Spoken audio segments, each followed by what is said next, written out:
Ahora vamos a los datos de ocupados según las áreas de actividad de economía naranja, y lo que vamos a presentar ahora es una serie de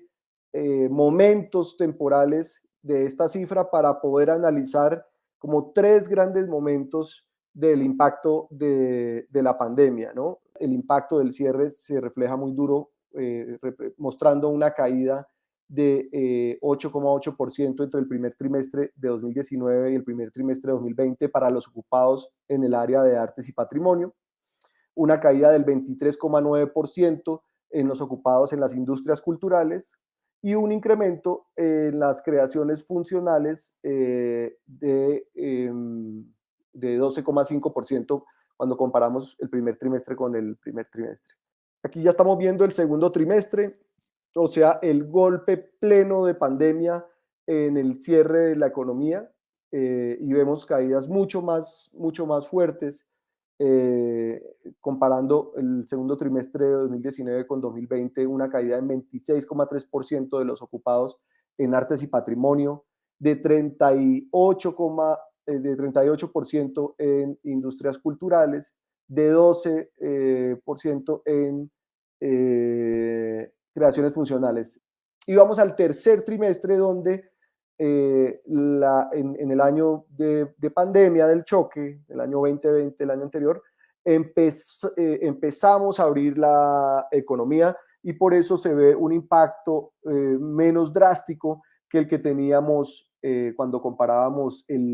con el trimestre del cierre total de la economía. Ven ustedes una caída del 11,2% en la ocupación de artes y patrimonio versus al 26,3% del segundo trimestre, una caída del 12% en industrias culturales en comparación con el 38% del segundo trimestre y una caída del 10% en comparación con el 12%. Recuerden ustedes que en creaciones culturales tenemos ese rubro que tuvo un choque de demanda muy importante para poder seguir funcionando en la virtualidad. Y ya cuando comparamos el año duro de pandemia con este año, vemos una recuperación, un crecimiento de los empleos viendo trimestre a trimestre.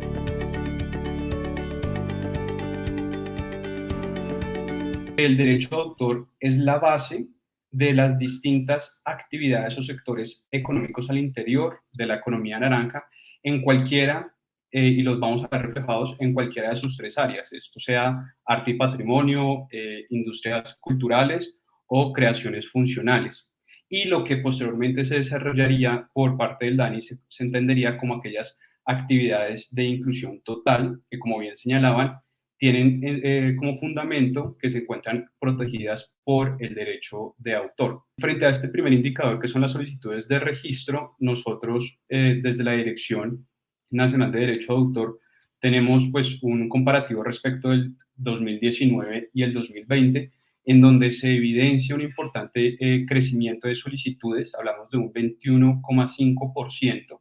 Esto, digamos, en términos absolutos, estamos hablando que en 2019 se realizaron 112.505 solicitudes y en el 2020 136.699 solicitudes de registro. Este es el primer indicador, que, como les digo, se evidencia un aumento considerable de cara a las solicitudes.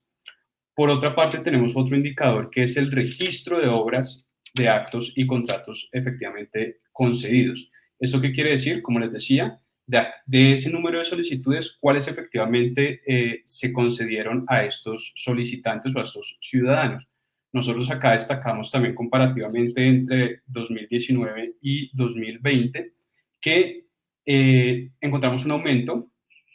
del 20,5%. Esto se traduce a que en el año 2019 pues, se otorgaron 86.250 registros y para el año 2020 104.006 registros.